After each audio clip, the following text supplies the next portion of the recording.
All right, y'all. Just a couple updates on our side. This might be either a very long or a very short community meeting. So take it as you will. We're pretty busy getting ready for what we're doing next week, which we're launching our company. Yay, telling people about it, um, talking about some funding we're doing, other good stuff like that. So that's going to be out there.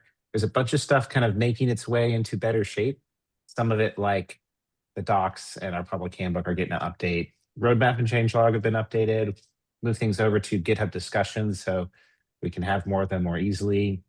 And we put up a new website for Milo, which is separate from Datum as a project. So that's got its own little home now. It's kind of nice. We're exploring ways, if any of y'all have a good way to do these kind of recurring large scale meetings without just getting everyone on a calendar invite. If you're part of any other good open source communities that do it well, I'd love to hear from you, because we've been looking at Luma, but you have to register for each one. So it feels kind of like an annoying thing. So anyways, happy to have some suggestions. What's kind of fun, Zach, I put a picture up for you. Isn't this good? Oh, yeah. I got it.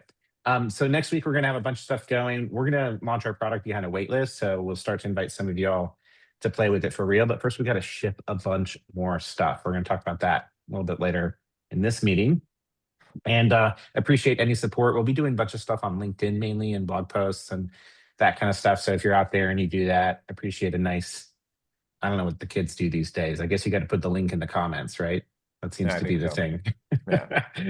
So we'll be doing some of that, but we're also doing this kind of cool partnership with our favorite European soccer club, AB Copenhagen. So luckily, they are #1 in the standings right now, which is, evidently not a guarantee.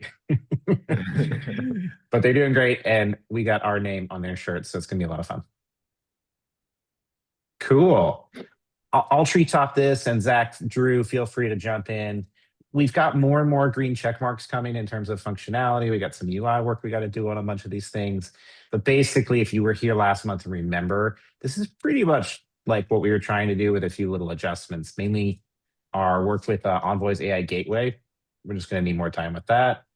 And then a couple other things under the hood for like some of our, I guess, like core platform features that make it all go all the time. The stuff that makes it super interesting.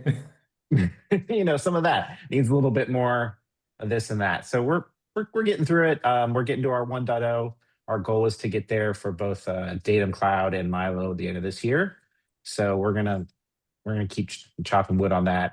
And some of the interesting things on the right, which we're really excited about, and I'm sure Zach will talk about, are in flight, but coming probably to the next meetup, like our IRO tunnels, we're pretty excited about. Cool.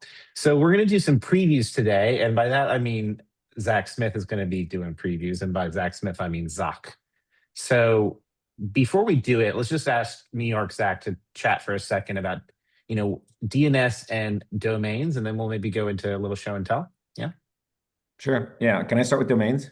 Yeah, of course you can. Yeah. So we had this, we're just trying to solve our own problems because we're selfish. And a problem that I've had for a long time is Jacob goes and registers a bunch of domains. Then somebody over in platform engineering registers a bunch of domains. Then I register some domains, and we have them in 9 different registrars because it turns out this one doesn't accept this TLD and this one doesn't have that one. And so before you know it, you're kind of in 4, 5, 6 different registrars on accident. You didn't mean to do it. And then you're hosting DNS in a bunch of different places. Maybe you try and get that down to one place, but your domain registrations are all over the place, and you don't even know what domains you have. So we're basically creating a asset manager, for domains that gives you a little bit of access. So we start here. You have to add domains. You can bring them in a couple different ways. They don't have to be registered with Datum, although we'll offer that in the future, especially for our service providers who want to resell and register new domains on the regular. And then they don't have to be DNS hosted with us either. A key part of this is, what Brian, I don't know if Brian's on the call, but, Brian's been doing a lot of work around Domain Connect. So how, we brought in his business called Cloud Valid, which I think we'll talk about a little later, so that we can, offer easy validation to prove that you own a domain. And so kind of one click, auth into a lot of different key registrars, or DNS hosting companies to add a record and do some automatic validation, or you can do manual validation. That just allows us to do things. For example, issue SSL certs, bind those to our edge proxies, things like that.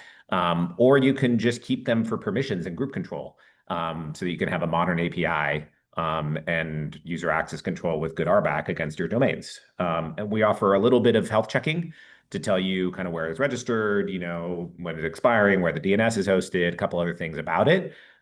So this is a simple but hopefully useful thing for more people than just us, which is giving you a nice API and a good control plane for where are all my domains throughout the company or project. We have this personal problem because we had to do some transferring last week. We wanted to move some domains from one registrar to another and almost broke, right, Drew? A whole bunch of stuff.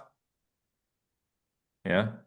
And that problem of just like, wait, where is this domain? What are all the extensions of Datum, whatever that we have, became this giant Slack thread. And, we really lived this operational issue. I registered 4 domains in 3 different registrars just in my time that been with Datum, which is Before we could stop you. Before we could stop you. Yeah, Yeah. exactly. So I'm not sure if any other people have this problem or what they're using to solve it. Probably some of you all, if you're infra-focused or maybe keeping these in asset managers like a Netbox or in a spreadsheet, or maybe somewhere else, or use a DNS hosting company, to kind of keep track of them. But we think this will be pretty useful. If you go back, then we're extending to DNS, right? So we have the same. I gotta go, Arrow. I'll slow Arrow down a back. second. Slow down. Yeah. You guys can hear me okay? Yeah, you're good. I just can't move as fast as you. Yeah. So, we always wanted to offer an authoritative DNS a service that was easy to use and didn't try and upsell you on a whole bunch of random crap, which is basically our product feature here. A lot of DNS places right now try and sell you on a whole bunch of other things.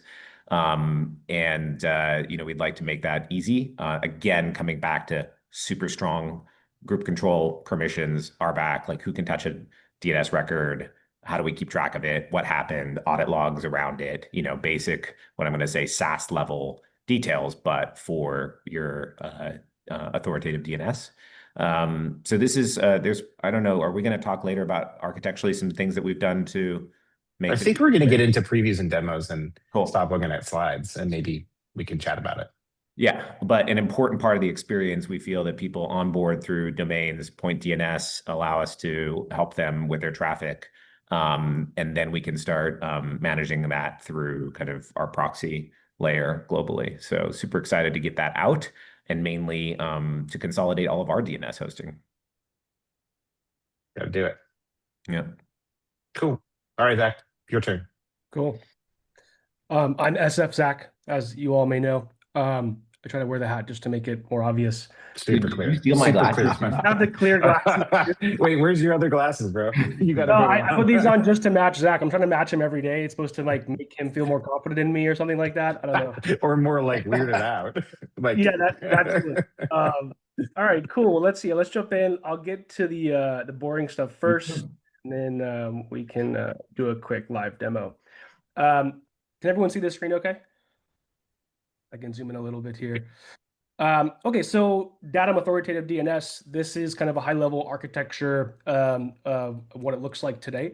If you're with us a couple weeks back, we talked about how every customer gets their own control plane. And what this does is it gives us, separate RBAC per tenant, isolation across resources, et cetera, metrics, monitoring, kind of the whole shebang that you'd get if you had your own Kubernetes cluster out in the wild. Each of these project control planes can now create DNS zones, DNS records, and those will then get propagated to the Datum core control plane. What happens then is that we are using a combination of different open source DNS providers to then replicate to all of our POPs. How we're doing that today is with an LMDB cache that's connected to an object storage. So you see here that when these records come in, we're going to be reconciling to the kind of core control plane DNS authoritative service.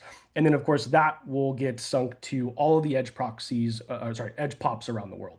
I think we have like 17 coming online this year, potentially 2 to 3x that over the next year or two. So yeah, this is just kind of a high-level architecture. This gives us extremely fast spin-up time for brand new DNS servers that we want to launch, since they all, of course, have that local cache. And then, if there's any kind of disaster recovery, because we're doing Anycast across all of our edges, you should remain online and not have any issues there. Cool. Yeah. So Great. This LMDB stuff, it's pretty new, or when did this get added to? It's like a Postgres, project extension, right? For Lightning database, whatever it's called. Yeah, local memory. I think the project that we are using currently is just a few months old. We hope to extend it to support other DNS providers potentially. But yeah, it's a pretty nice feature where we don't have to upsert records into all of our POPs manually. We do it kind of in a centralized way, and then of course replication happens through LMDB and S3 or object storage. Yeah, the nice thing is it has the interface to the object store built in, so you just give it a bucket and it persists everything for you. Yep, exactly. Cool. Super fast, everywhere, ACID compliant file system, basically. Exactly. Nice. All right, so Zach talked about domains. I'm going to jump over to DNS zones. As you can see here, I don't have any. The UI is still in flight, so I was going to potentially show you how to do this, but these are the only two screens that are currently available. I'm actually going to go ahead and do this by hand. So if I wanted to add a new DNS zone or a new domain that I want to use Datum name servers with, you can do this via Kubernetes as well. So as I mentioned before, all you have to do is create a resource that's pretty much this. You give it a name, and then you specify the domain that you want to host there. So I'm going to go ahead and apply this to my Kubernetes cluster. I'm going to find the command here. There we go. Cool. So all I did was say, create the zone with this domain. That's the exact same thing that I would have done right here. If we look and see what happened, I now have two records that are created for me automatically by default.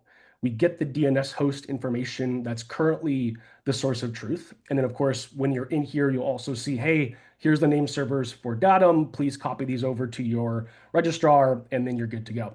I've already done that step here. So if you look, I'm in GoDaddy here for this domain. Typically you'd have something like, GoDaddy's name servers by default. I plugged in ours, and then you're pretty much done. And so if we look at what this looks like, we can actually start to see all of this propagate. So we have a SOA record in there by default, I believe an S record as well. And we'll see that, we have a bunch of default values. We allow you to customize this, so you can kind of control any of these records by hand. We do give you some defaults to start with, but really it's up to you to decide what you want to do with them. Right now, I don't have an A record in here. So if we just confirm that, nothing's going to come back when I do this. So I'm going to go ahead and actually apply the record set, which is pretty simple. And I'll show you what that looks like in a second.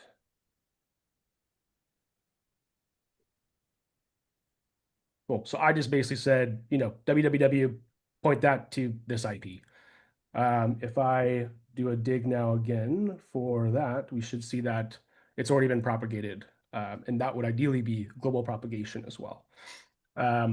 So yeah, that's pretty much how easy it is. DNS zones, record sets are two core CRD models, and then you create them in your projects and they get propagated globally. Well, Zach, can you talk about how you have thought about helping people bring over their records if they've got 100 or 200 records and they want to swing everything over to us, like how that would work? Yeah. So we have a couple options. Obviously, now that we're in an AI or agentic world, we want to leverage the best of kind of all the tools that are out there. So if you have, there's a couple different formats for zone exporting, and we're going to support, of course, the default, which is just, pure text file with a bunch of records and kind of like a bind export related. Yeah, exactly. Bind export. We also plan to support kind of an AI screenshot. So if you want to just screenshot what you see in Cloudflare and what you see in GoDaddy, wherever your records are, we will try our best to, of course, replicate that on our side. The view that you'll see here when this is live will be a structured view for records, but we also on the back end support raw types. So if if you've interacted with Route 53 or other providers, all these records are is really just a list of strings. And so instead of having to like copy over each individual field, you could simply just copy paste, line by line as fast as you can. But yeah, static bind files, AI screenshots, and then kind of everything else under the sun there. I know we'd explored also auto discovering, which I know is not it's more of an art than a science, but did we look at any capabilities there? Yep. Yeah, we definitely have. So we can kind of do a best effort today. So we can, scan and enumerate as much as possible.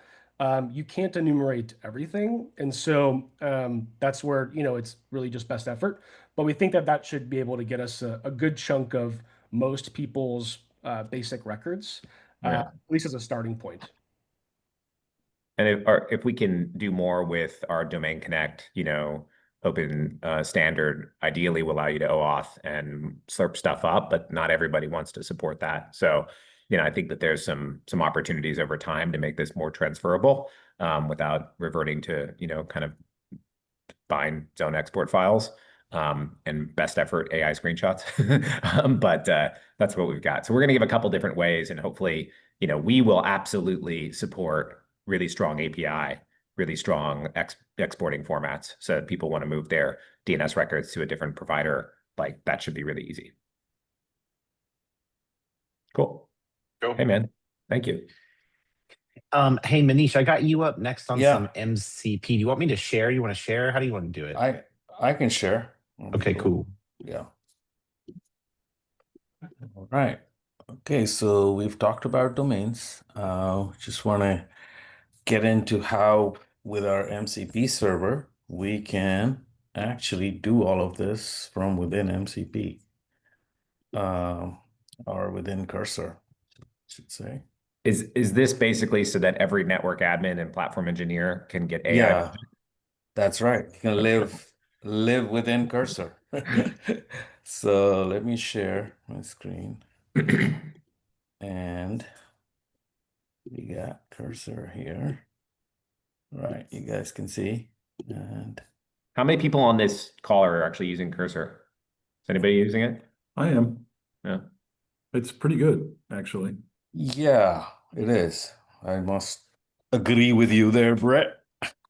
I've only I know. deployed one laptop with it where it deleted my path to everything. It's just couldn't boot Windows anymore. But I let it do everything to see what it would do, And it did it. it did it.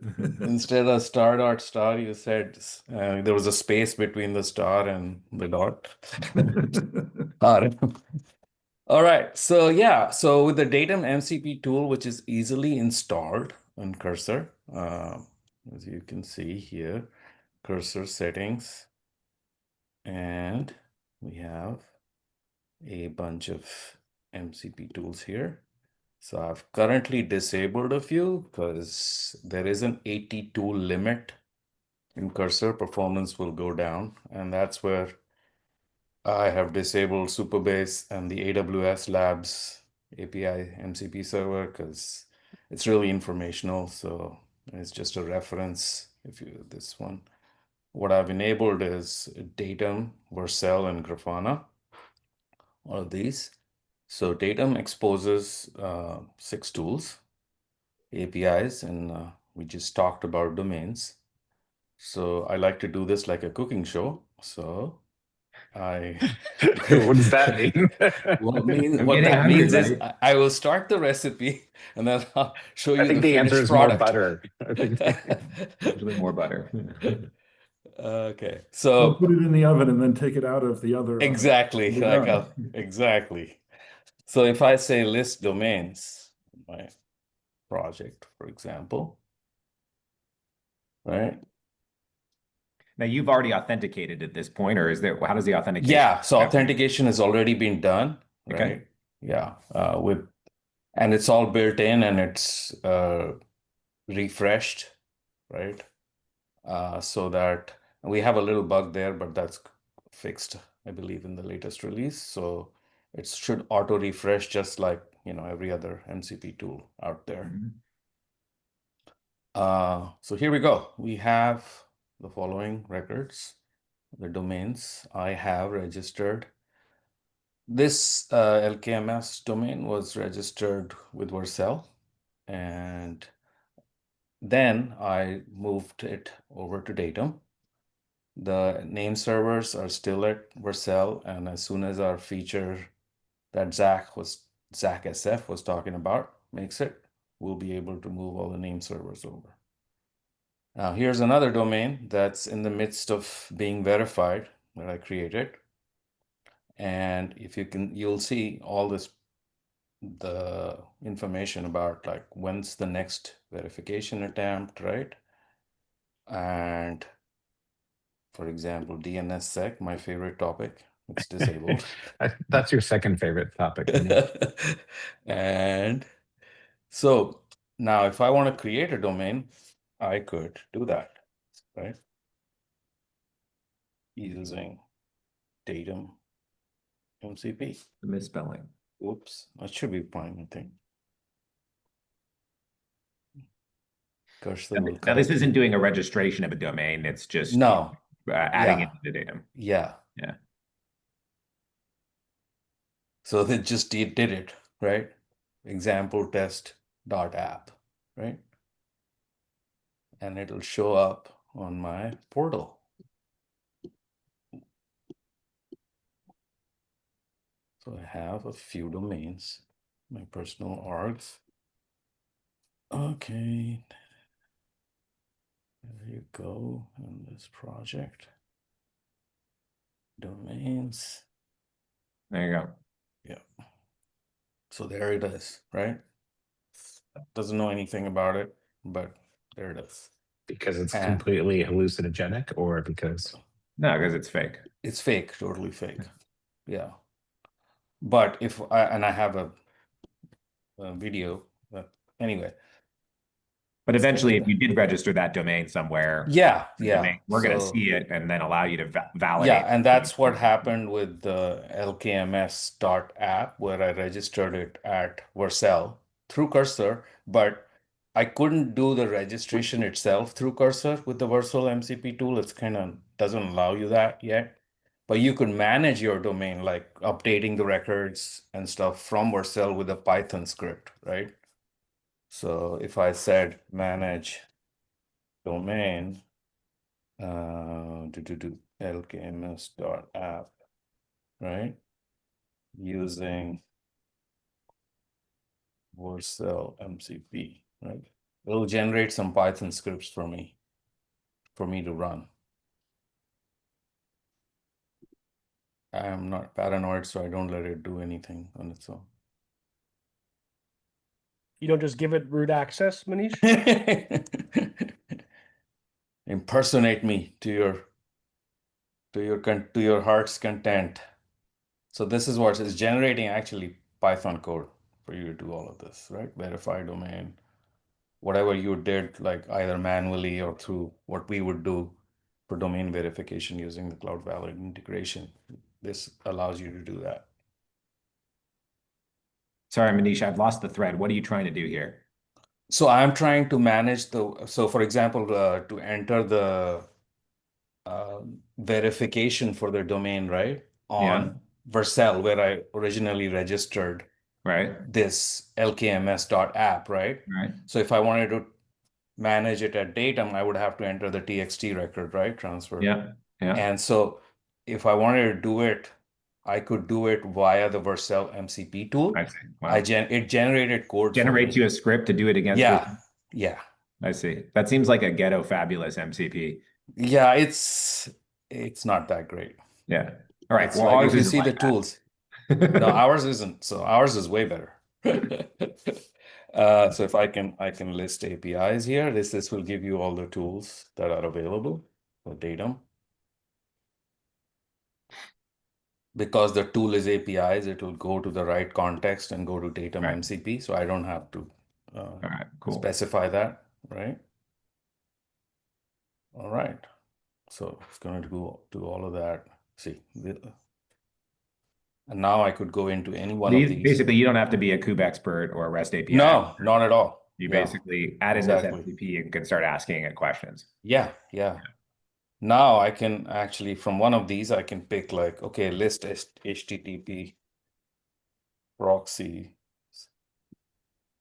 using Datum MCP. Side note, we the current experience is a little bit more managed. So I think internally we're kind of thinking of this as like a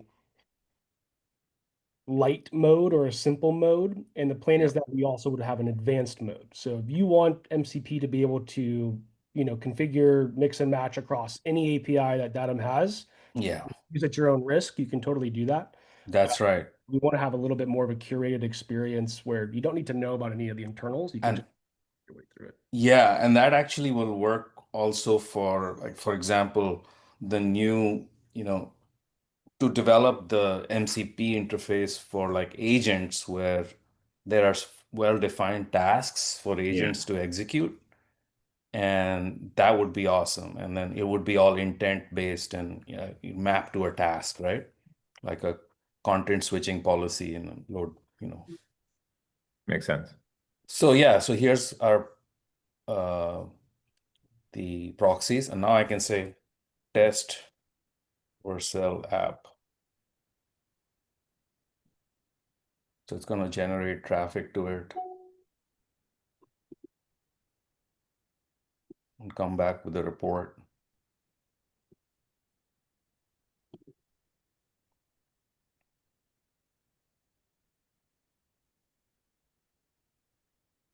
Okay.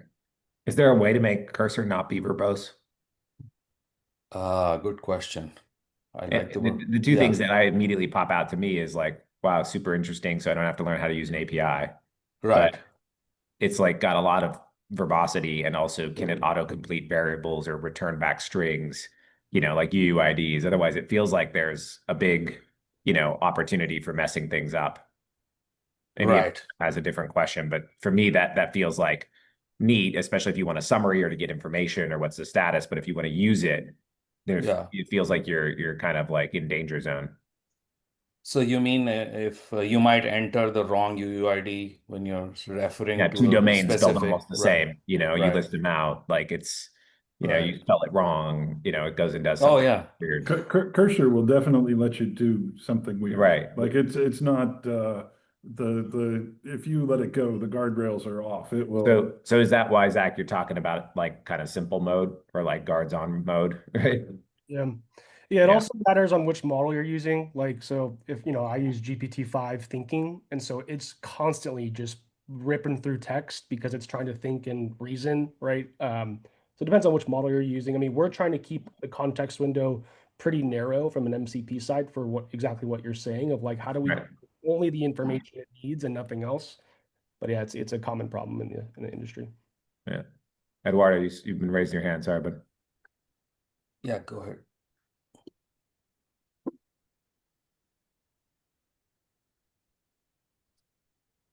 oh, Did you go for the mute button and click leave? nope. He'll come back. He's a determined guy. He'll come back. Nothing, sorry. I clicked the wrong button. Okay. Did you have a question, buddy, or you saw your hand up, or you did? You're good. No, I'm good. Thank you. Okay, cool. All right, continue on, Manish. Thanks, man. Yeah. So the next thing is like, of course, the idea of the of using the whole development flow would be like, okay, I go ahead and that's where I wanted to show you this video where I recorded it, and there it is, and I will. Can you put it on extra fast? Okay, I will. So here I've created, we've already gone through that.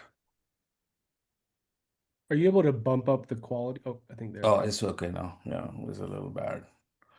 So this was my earlier, like the electric SQL API. So this is illustrating the different domains that I have. So LKMS app, right? This is where we've already seen this piece. It's verified, and this one was under verification. And now we'll go to see like the whole flow of how this was created at Vercel, and then a project was associated, right? A GitHub project was associated, and I deployed that GitHub project, right?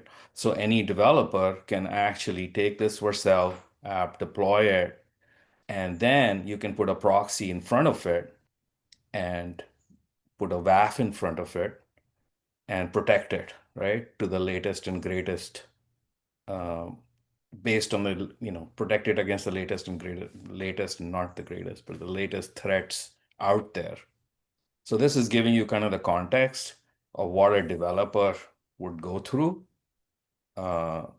basically taking a Vercel, taking the Vercel platform, developing an app on it, and then protecting it using Datum. And the other thing that advantage is that you can take this Vercel app and then be portable with it anywhere. You can take it anywhere, right? And have it be protected the same way wherever you are. So you make an app and it gets poops out on Vercel using like hunky donkey, long time, like a URL DS, yeah. dot cool Yeah. app. And Right. you basically are like, great, that's version 2 or version 3 or new app in testing. And I'm going Right. to basically use the MCP, Datum MCP, to basically throw up my real domain called like Manish's Correct. cool web app. And Right. then I'm going to proxy it back to that origin, and I'm going to Yes. enable kind of common protection and WAF out at the edge. Right. I need to update the origin, add health checking, get observability. That all can be handled and set up through the MCP interface. Right. And then you can tune your WAF accordingly, right? Based on the threat. So I can generate WAF rules from the cursor prompts, right? Using cursor prompts. And I could then apply those to that proxy. This is making me feel good that we spend 6 or 7 months on granular permissions. Yeah, this is awesome. Because it feels like this is really unleashing, democratizing access to some very powerful things. And, having fine-grained permissions is going to be super important. Yeah. And then you can actually, if you don't use Vercel, you could develop it on your laptop, right? Like we're now for our forthcoming features, right? And have it be protected. Cool. On your local environment.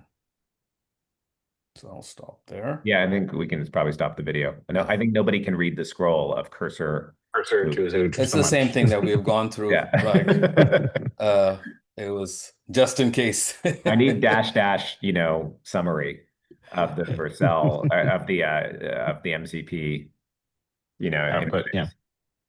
Yeah. So, and then actually, I just wanted to about Grafana. So there are all these tools, and you can actually see all them, say I want to query Prometheus, right? I don't even need using Grafana, but it'll prompt me for all my sources. So you can do that as well from here. This has all been set up through the one-click setup, actually, from the initial.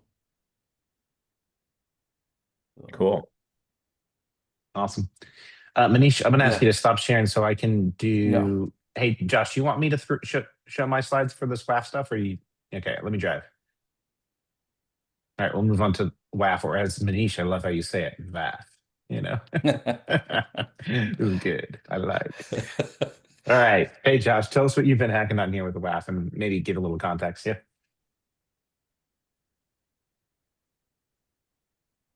Oops, he's on mute. I don't got you yet.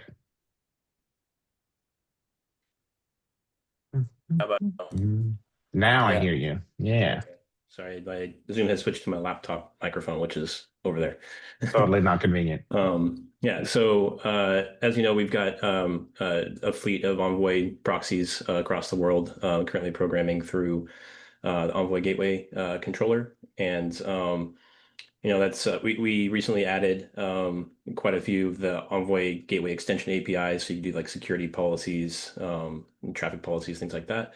And we wanted to add some WAF functionality. So there's an open source project that we'll go into a little bit, but it's a OWASP Karaza WAF. It's essentially a Golang implementation of mod security sort of filter. And we've designed an API here. We call it a traffic protection policy. The idea is that you can apply rule sets. So in this case, the OWASP core rule set, which covers like the top 10 kind of concerns, SQL injections, shell shock, stuff like that. And you can attach it to one or more gateways or one or more routes on those gateways. So you can be really specific about where you want those policies to be applied. And you can sort of manage it through a single policy versus needing to go to each individual thing and configure what you want to have happen. With that, we have quite a bit of telemetry that comes out of that filter. So if you have a request that comes in and a rule is evaluated and makes a decision to block or not, you'll be able to see the rule ID and that label, the traffic protection policy that actually applied that rule to the gateway and the route, and that'll be in there too. So you can really understand it, especially if you put this in observe mode, what this thing is going to do to your traffic. There's other settings around influencing the WAF filter. So you can set paranoia levels. The OWASP core rule set defines 4 different paranoia levels that get increasingly, I would say, risky to apply. And so this lets you sort of see what it would do if you went into those higher levels. And you can also say like how much traffic you want to actually be protected by it. So you can sample like 1% or up to 100%, things like that. And then exclude rules either by tags or IDs. And those tag and ID values are from the core rule set that's maintained by the project. So next slide would be good. So to do this, the open source project, Karaza is a Golang filter. It's really just a library. It by itself is really expected to be pulled into other HTTP servers. So either your application directly, if you're using like the standard library HTTP server in Golang, you can plug in the WAF, say what directives you want to load, and protect your application directly in there. Or you can do what we are here. We're using a Golang filter for Envoy that the United Security Providers, project had bootstrapped, and we extended it quite a bit. We're going to be, let's say, contributing back quite a few features around making things more efficient and easier to operate. So initially, every WAF instance would be created for every route, and it's about 200 megabytes of RAM to do that. So we've been able to deduplicate that based on the settings that you have in a WAF. And then we've instrumented it so that we can get that telemetry that we talked about. And that's really done through OpenTelemetry tracing primarily. And then we internally have a sidecar that turns that trace information into metric series. And similar to exporting Envoy metrics and other metrics from Datum into Grafana Cloud, these metrics are available to export as well. And that's really about it. So big ass global firewall built upon open standards that you can see everything that happens with it is basically, it's pretty awesome. I mean, this is a huge upgrade for these proxies. So you can take something, put it out on the internet, an API website, an AI agent, whatnot, and add some really, really transparent protection to it. Cool. Gosh, great stuff, man. Thank you, sir. Okay, awesome. So where we're at now is that's the end of this little collection of presentations for today, mainly because we have a whole bunch of work to do. And so most people here are going to go do work now. Is any questions or feedback to what you just saw, or any, any concerns, especially around letting Cursor go crazy on your code? I'd be really interested, Alex, that you're down at KubeCon, Zach, you're down there, whatever, is just to hear what people are talking about and how people are using it. I mean, just fundamental shift of Well, tonight we're having Brett's holding a party here at his bar with 60 people from the Envoy community. So I'll ask who's using MCP instead of the GitOps. Yeah, exactly. Yeah, and how and what's that doing? I mean, is it new people? Is it everyone using a little bit of both? I'm super interested in the user experience of this and how it evolves because it's moving pretty fast. Great. Awesome. Hey, preview for next month. We're gonna probably do this next month. Appreciate if you can come. Our goal would be to really talk about tunnels, I think, and what we're doing with IROs. Like, you want to preview that just so people have a sense of whether or not they can make time in their calendar. Sure. Yeah, so we've been working with the IRO team, implementing what we're calling Datum tunnels. So basically, that will be either a desktop app or a program that you can run headless or on a server or whatnot that uses the IRO protocol to open up a tunnel outbound and connect it like natively to a proxy. So think of you want to expose a local dev environment or you're working in and out in between firewalled or NATed resources. You're going to be able to manage those as a team. So you'll see them within the Datum interface. You'll know which ones are connected, what tunnels are active, and you can even start embedding those in things like build processes and related. So it's pretty cool. We have it working. We have it slinging packets. Now we got to plumb it to the rest of the proxy and make that exposed to the broader internet. Sounds good. Eduardo, you can just ask your question. What's your question, bud? Brett and I have to leave. See you Yeah, guys. it's about how we're going to check the users coming in terms of progress. You mean how we are or how you as a user would get to? Yeah, how you Okay, cool. Yeah, awesome. Well, funny enough, our friend Jose, no, Jose's not here, just finished up with a feature which is around restricting access for waitlists. And that's a pretty simple feature, but allows us to manage as people, request access, and then we want to allow groups or individuals in. So that's like just the gating, right? It's like feature gating, but really for the platform. So that's kind of fun. We put that together over the last week or two, and it, I think, Kaylee, is working well. Yeah. Yeah, cool. Yeah. Awesome. So that's that. As far as I think the more interesting question is like who cares, right? That's our problem. The more interesting problem is this time to dopamine question. Yeah, it's how we help people get from here to there. What we're working on right now is a kind of interesting, it's all good, except it doesn't really feel real unless you have like a real app on the internet that's taking in traffic and you can see everything happening. And that's a pretty high barrier for people to be like, oh, I know, I'd like to click around or prompt around and try this thing out. But first I just have to use a real domain and put a real web app out there and, front something real. And so we're working on on auto deploying basically test environment to simulate traffic, to all that kind of stuff and help you get from, I'd like to see it to I can feel it without really any decision making on your part, aside from yeah, cool, I'd like to do that. So that's the vision. It's all coming after we get these nuts and bolts working in a more seamless way.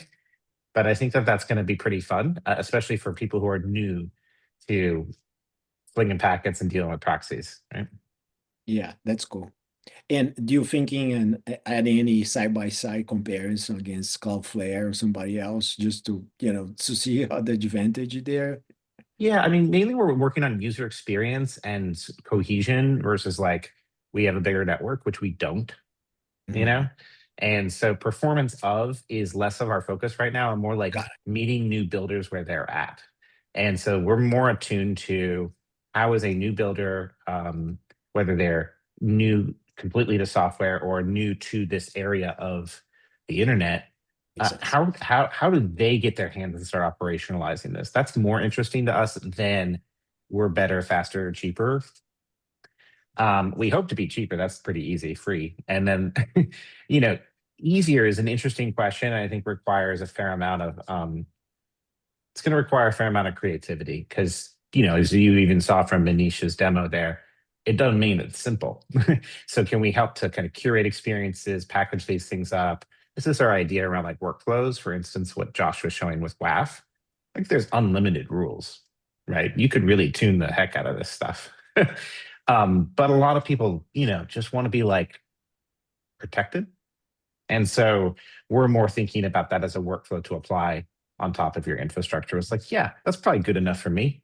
Now it gives you just enough control to be sort of integrated into the decision making and assembling software versus just like, I don't know anything about it and it just happens. It's sort of oh yeah, I know how to like trigger and apply workflows or set up and tear down infrastructure. We think that's important, because people make their own recipes. Thank you. You want to see my picture, Eduardo? All right, you see my picture? Yes. I Okay, see. that's the Datum logo. Okay, it was just kind of funny, but soon me and Kaylee were sitting around, and she was like, "Wait, I don't understand the difference between a proxy and a WAF." And so we were like, "Well, think of it like Starship Enterprise, and then you have to like put the shield on, like, engage shields, and basically working on how do you protect yourself and then interact with the internet." So clearly that moved to like beam me up, Scotty, and there was like, connections. For what it's worth, that analogy really worked for me. So But I guess So we're gonna go with it. I You guys should guess put the that on design the was not website as a easy. simple primer. I mean, we may be working on it. Yeah, I think the thing that you're putting your finger on, and I think is intuitive to everyone here who's not a networking person, which is, by the way, most humans in the world, is that networking is foreign language. Like internet is foreign language. Maybe within a construct of a cloud, you're pretty familiar with the various constructs. But once you get out there, it's just not common for most humans. And what we're trying to figure out, and I don't think we got it yet, but what we're trying to figure out is a way in which we can make that feel like theirs, right? Like this is a really interesting time. People are adopting new tooling, and it'll be super cool to meet them there and say, like, you want to try some more stuff? Happens to be super cool and powerful. But we got to put it in the language and the tooling that makes sense to them. Makes sense. While not alienating the powerful users who run all the platforms in the world, right? It's a little bit of a balance. Drew, how did I do there? Did any of that make sense? I think you should. Okay, cool. Please resonate with it. Yeah, it's the superpowered we talk about, right? Yeah. Oh, yeah. Just enough abstraction, right? So we'll see. We'll see how that goes. Hey, Benik, you down in KubeCon? You guys got to explain to us. I mean, I love that config hub blog post. How do you get other people to write blog posts like that for you? By the way, it's even better. So I'm back in Boston. I was a very long, short trip to Atlanta. It was thanks to the FAA. Not only did their co-development customer write them a blog post, but they also made them swag. Oof. Amazing. This says config as data. Let me unblur my background. Nice shirt. Well, that's a true like design customer. If anyone, what we're talking about, just linked it there. Config Hub is a new company and project by Alexis Richardson and some other really smart people who have worked on both, everything from early Kubernetes and Heroku up through GitOps, and they're like, that whole GitOps thing. I mean, they kind of made GitOps and now are fixing it. Yeah. And also, they're all still down in Atlanta. Actually, I should ping Zach to maybe there's a way for. Oh, Alexis and Zach are going to see each other tonight. Yeah. Yeah, great. Oh, yeah, they're at the same dinner. That would be great because I mentioned to Alexis maybe we can see. There's now open sign up for Config Hub, so maybe and they're looking for friendlies to ask them hard questions. And we got Kubernetes, so maybe SF Zach, we could loop SF Zach in and have some fun with them all together. Yeah, that would be great. In the spirit of the Keiretsu. I love it. New people building new stuff, giving each other feedback. And I'm just super interested about how this whole, ecosystem of cloud native is like thinking about the new people, tools, processes, ways of working. It's such a like passionate ecosystem, but also a mature one. So inevitably, like there's going to be new people coming around going like, oh, I can make it way better. And maybe Config Hub is one of them. All right, y'all. Thanks so much. If we don't see you, have a wonderful little holidays. Next month will be the end of the year, the end of all the good things. We'll try to get together. And if we don't see you in person, we'll look forward to seeing you on the Huddle.